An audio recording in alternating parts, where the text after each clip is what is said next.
Welcome to Dhatri health. ప్రస్తుతం మనతో పాటు ఉన్నారు senior orthopaedic surgeon doctor Vijay Bhaskar గారు. Hello doctor.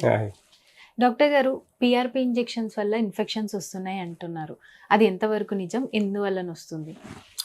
So plasma, platelet rich in plasma అన్నది రక్తంలో ఏదైతే కణాలు ఉంటాయో ఆ కణాలను మనం యూజువల్గా రిపేరేటివ్ థెరపీ, అంటే ఏదైనా గాయం జరిగినప్పుడు ఈ ప్లేట్లెట్స్ ఆ గాయం దగ్గర చేరి ఆ గాయాన్ని మాన్పించడం కానీ గాయాన్ని హీల్ చేయడం కానీ ఉంటుందో ఆ ప్రక్రియని మనం పిఆర్పి థెరపీ అంటాం. సో యూజువల్గా ఇది ఎన్నో సంవత్సరాల నుంచి మనము స్కిన్లో కానీ లేకపోతే టిష్యూలో కానీ ఫేషియాలో కానీ వాడుతూ వస్తూ ఉన్నాం. అంటే హెయిర్ లాస్లో కానీ లేకపోతే స్కిన్లో కానీ ఏదైనా. బట్ ఈ మధ్య కాలంలో మనం మోకాలు పొరలు ఏవైతే మెత్తటి పొరలు ఉంటాయో దాన్ని కార్టిలేజ్ అంటాము. ఆ మెత్తటి పొరలు అరిగిపోవటం వలన మోకాలు నొప్పులు రావడం, అంటే ఎక్కువ శాతం ఆడవాళ్ళలో కానీ లేకపోతే ఒబేసిటీ ఉన్న వాళ్ళలో కానీ లేకపోతే చిన్న చిన్న ఇంజురీస్ మోకాళ్ళు తగిలినప్పుడు ఆ పొరలు దెబ్బతినడం వలన కానీ లేకపోతే ఏజ్లో 60-70 ఏళ్లలో పొరలు పూర్తిగా అరిగిపోవడం వల్ల కానీ మనము ఈ యొక్క మెత్తడి పొరలు అరిగిపోవటం వల్ల మనము మొదటి నుంచి ఎన్నో స్టెరాయిడ్స్ ఇంజెక్షన్ ఇవ్వడం జరిగింది 30 సంవత్సరాల క్రితం. ఆ తర్వాత స్టెరాయిడ్ని ఇప్పుడు బ్యాన్ చేయడం జరిగింది. ఆ ప్లేస్లో మనం కొన్ని ఇంజెక్షన్స్, కార్టిలేజ్ ఇంప్రూవ్ చేసే ఇంజెక్షన్స్ ఇవ్వడం జరిగింది. ఆ తర్వాత మనకు ఈ పిఆర్పి అన్నది ఒక ప్రక్రియ ద్వారా ఆ పేషెంట్ యొక్క రక్తాన్ని తీసుకొని దానిలో ప్లేట్లెట్స్ని సపరేట్ చేసి క్రీమీ కలర్ లేయర్ ఉంటుంది, అంటే రెడ్ బ్లడ్ సెల్స్, ఎర్ర రక్త కణాలను సపరేట్ చేసిన తర్వాత మన క్రీమీ కలర్ లేయర్ ఒకటి సెంట్రిఫ్యూజ్ చేసిన తర్వాత వస్తుంది. దాన్నే ప్లేట్లెట్ రిచ్ ప్లాజ్మా అంటాం. సో ఈ లిక్విడ్ని తీసుకొని చాలా జాగ్రత్తగా ఆపరేషన్ థియేటర్లో మోకాల్ని శుభ్రం చేసిన తర్వాత ప్రాపర్గా యాంటీబయాటిక్ వాడిన తర్వాత మనం ఏసెప్టిక్ కేర్లో అల్ట్రాసౌండ్ గైడెడ్ కానీ లేకపోతే సిఎం గైడెడ్ కానీ ఇంజెక్షను మోకాలు లోపలి ఈ అరిగిపోయిన పొర దగ్గర బోన్కి ఇంజెక్ట్ చేయడం జరుగుతుంది. సో ఇదే PRP injection into A degenerative osteoarthritis of నీ అంటాం. సో యూజువల్గా ప్రతి ప్రక్రియకి కొన్ని కాంప్లికేషన్స్ ఉంటాయి. అవి ఫెయిల్యూర్స్ అన్నామంటే కాంప్లికేషన్స్ అంటాం. సో అలాగే ఇన్ఫెక్షన్ అన్నది ఒక కాంప్లికేషన్. చేసే ప్రతి ప్రక్రియలో చీమ్ రావడము ఆర్ మోకాల్లో ఇన్ఫెక్షన్ రావడం అనేది ఒక ప్రక్రియ.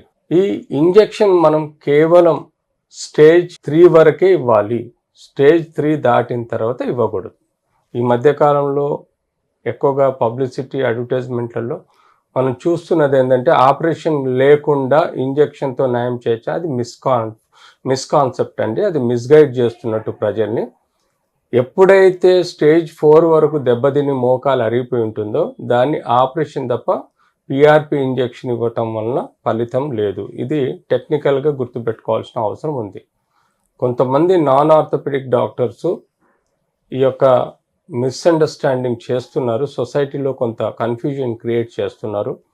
ఈ ఇంజెక్షన్ ఇవ్వటం వల్ల ఆపరేషన్ అవసరం పడదు అన్న వర్డ్ కరెక్ట్ కాదు. ఇది స్టేజ్ 1 to 3 వరకు, అంటే 25% నుంచి 75% వరకు అరిగిపోయిన ఎముకకి ఈ ఇంజెక్షన్ ఇవ్వటం వల్ల అడ్వాంటేజ్ ఉంటుంది. కానీ 100% అరిగిపోయిన ఎముకకు ఇంజెక్షన్ ఇవ్వటం వల్ల ఆ యొక్క కార్టిలేజ్ ఇంప్రూవ్ కాదు. అందులో ఇంబ్యాలెన్స్ ఉంటుంది, మజిల్ ఇంబ్యాలెన్స్ ఉంటుంది, క్యాప్సూల్స్, లిగమెంట్స్ అన్ని లాక్సిటీ ఉంటాయి, బోన్ డిఫార్మిటీ ఉంటుంది. కాబట్టి సరిగ్గా స్ట్రైట్గా నడవాల్సింది ఇలా వంగి నడుస్తారు. కాబట్టి సర్జికల్ కరెక్షన్ చేయడం చాలా ఇంపార్టెంట్. బయోమెకానికల్ సర్జికల్ కరెక్షన్ చేయడం ఇంపార్టెంట్. పిఆర్పి ఇంజెక్షన్ ఇవ్వడం కరెక్ట్ కాదు.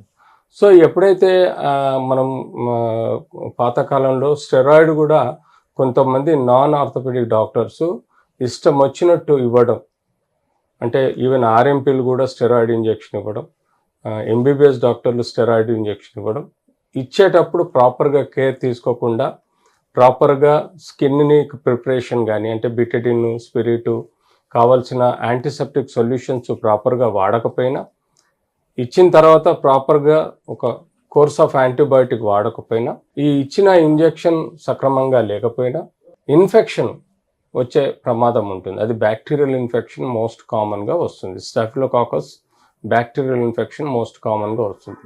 ఒకసారి జాయింట్లో కానీ బోన్లో కానీ ఇన్ఫెక్షన్ వస్తే దాన్ని కంట్రోల్ చేయడం చాలా కష్టం అవుతుంది. ఎందుకంటే bone infection one of the worst infection in the body. So A antibiotic పెట్టినా కూడా immediately some times converts into chronic, acute infection chronic. ఒకసారి క్రోనిక్ ఇన్ఫెక్షన్ అంటే దీర్ఘకాల ఇన్ఫెక్షన్ బ్యాక్టీరియా చేరినప్పుడు ఆ జాయింట్ మొత్తం సెన్సిటివ్గా ఉంటుంది కాబట్టి మొదటికే ప్రమాదం వచ్చే ఉంటుంది. ఎందుకంటే మనం అరిగిందని ఇంజెక్షన్ వేస్తే ఇన్ఫెక్షన్ వచ్చి సెప్సిస్ అయిపోయి జాయింట్ మొత్తం చెడిపోయే ప్రమాదం ఉంటుంది. కాబట్టి ఇలాంటి ఏదైతే 4 to 6% కాంప్లికేషన్ మనం సొసైటీలో చూస్తున్నాం. అంటే 100 మందికి ఇంజెక్షన్ ఇస్తే ఒక 6 నుంచి 10 మంది వరకు ఈ ఇన్ఫెక్షన్కు లోన్ అవుతున్నట్టుగా మా స్టడీలో తేలింది. సో ఇంజెక్షన్ ఇచ్చేటప్పుడు చాలా జాగ్రత్తగా ఉండాలి.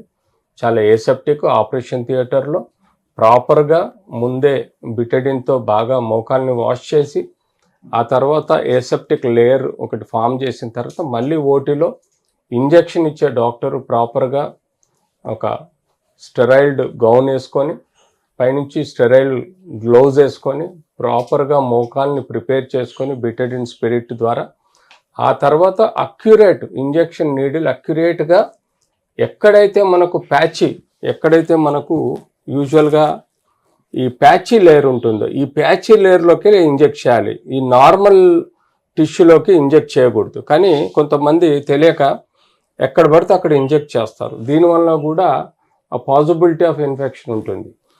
కేవలం ఈ బోన్ టిష్యూ ఎక్స్పోజ్ అయిన ఈ ప్యాచీలోనే ఇవ్వాలి.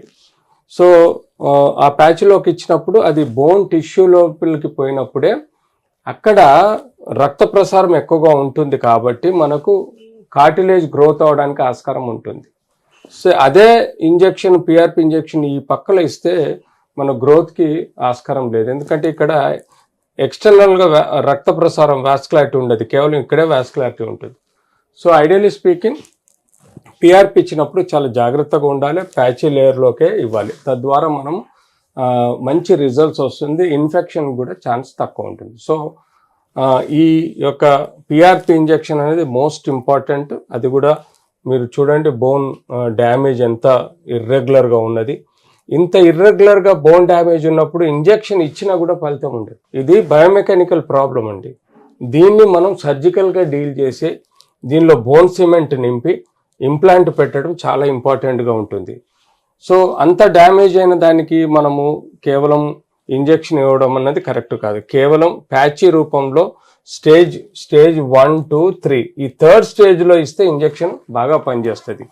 ఈ 4th స్టేజ్లో ఇస్తే 1st, 2nd స్టేజెస్లో మనము మెడిసిన్స్, బ్రేసు, ఫిజియోథెరపీ ఇస్తే బాగుంటుంది. 3rd స్టేజ్లో ఈ ప్యాచ్ని మొత్తం ఈ పిఆర్పి ద్వారా నింపడం ద్వారా మళ్ళీ కార్టిలేజ్ ప్రొడ్యూస్ అయ్యే ఆస్కారం ఉంటుంది. అదే స్టేజ్ 4లో చూడండి టోటల్ బోన్ డ్యామేజ్ కూడా ఉంది.